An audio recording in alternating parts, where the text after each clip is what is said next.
മോദിയെയും അമിത്ഷായെയും പുറത്താക്കിക്കൊണ്ട് ഗുജറാത്ത് ലോബിയെ പൂട്ടി. ഇനിയും ഈ രണ്ടുപേർ ഒരു തെരഞ്ഞെടുപ്പ് നയിക്കേണ്ട എന്നുറപ്പിച്ച് പറഞ്ഞുകൊണ്ടാണ് രണ്ടുപേരെയും പുറത്താക്കിയിരിക്കുന്നത്.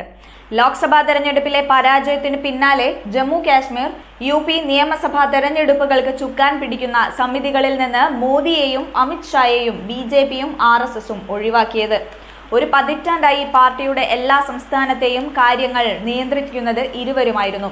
എന്നാൽ ഗുജറാത്ത് ലോബി എന്നറിയപ്പെടുന്നവരുടെ അപ്രമാദിത്വത്തിന് ഇതോടെ ഇളക്കം തട്ടിയിരിക്കുകയാണ്. ഈ പറയുന്നത് നുണയും ഞങ്ങൾ സ്വന്തമായി പടച്ചുവിടുന്നതോ അല്ല, പകരം BJP തന്നെ പുറത്തുവിട്ടതാണ്. എന്തായാലും BJP രണ്ട് തലതൊട്ടപ്പന്മാരെ പുറത്താക്കുന്ന തീരുമാനത്തിലേക്ക് കടക്കാൻ കാരണം മോദിയും ഷായും ജമ്മു കാശ്മീരിലെ സ്ഥാനാർത്ഥി പട്ടിക പ്രഖ്യാപിച്ച് 24 മണിക്കൂറിനുള്ളിൽ പിൻവലിക്കേണ്ടി വന്നു എന്നതാണ്. മാത്രമല്ല, പ്രാദേശിക BJP RSS നേതാക്കളുടെയും പഴയ നേതാക്കളുടെയും ശക്തമായ എതിർപ്പും ഇതിന് പിന്നിൽ ഉണ്ടായിരുന്നു. വിഘടനവാദികൾക്കും തീവ്രവാദികൾക്കുമെതിരെ പോരാടിയവരെ ഗുജറാത്ത് ലോബി അവഗണിച്ചെന്ന് ചൂണ്ടിക്കാട്ടിയാണ് പ്രതിഷേധമായി രംഗത്തെത്തിയത്.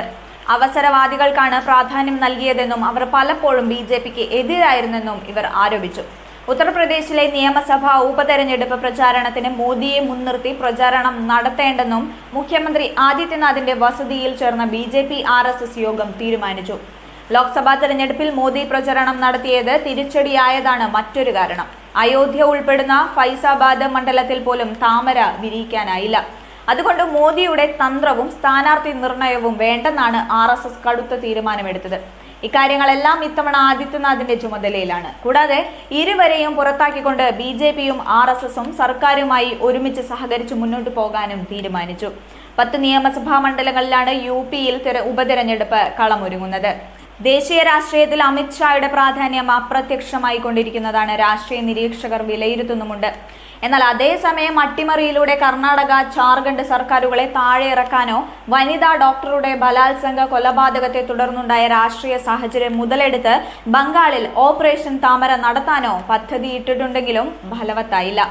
UPയിലും ജമ്മു കാശ്മീരിലും തീരുമാനങ്ങൾ വഴി RSS അമിത്ഷായ്ക്ക് കനത്ത താക്കീതും നൽകിയിട്ടുണ്ട്. അങ്ങനെ ഒറ്റയ്ക്കൊരു തീരുമാനമൊന്നും ഷാ എടുക്കേണ്ട എന്നുള്ളതാണ്. അതായത് തെരഞ്ഞെടുപ്പുമായി ബന്ധപ്പെട്ട് ഏകപക്ഷീയ നിലപാടുകൾ വേണ്ട എന്ന്. RSSുമായി കൂടിയാലോചന നടത്തിയതിനു ശേഷം മാത്രമേ ഏതൊരു കാര്യത്തിലും അവസാന വാക്ക് പറയാൻ പാടുള്ളൂ എന്ന താക്കീതാണ് ഇപ്പോൾ നൽകിയിരിക്കുന്നത്. ഇതിനെല്ലാം അപ്പുറത്ത് മോദിയും അമിത്ഷായും സംസ്ഥാന ഘടകങ്ങൾക്ക് മേൽ തങ്ങളുടെ തീരുമാനങ്ങൾ അടിച്ചേൽപ്പിക്കുകയാണ് ഇതുവരെ ചെയ്തുകൊണ്ടിരിക്കുന്നത്. ഉപമുഖ്യമന്ത്രി കേശവ പ്രസാദ് മൗര്യ വഴിയാണ് UPയിലെ കാര്യങ്ങൾ ഇവർ പിടിമുറുക്കിയിരിക്കുന്നത്. ആദിത്യനാഥും മൗര്യയും തമ്മിലുള്ള ഭിന്നതയും ഇവർ കരുവാക്കി. എന്നാൽ RSS ഇടപെട്ടതോടെ യോഗിയും കേശവ പ്രസാദും തമ്മിലുള്ള പ്രശ്നങ്ങൾ ഒത്തുതീർപ്പായി. അതും മോദി ഷാ കൂട്ടുകെട്ടിന് തിരിച്ചടിയായി.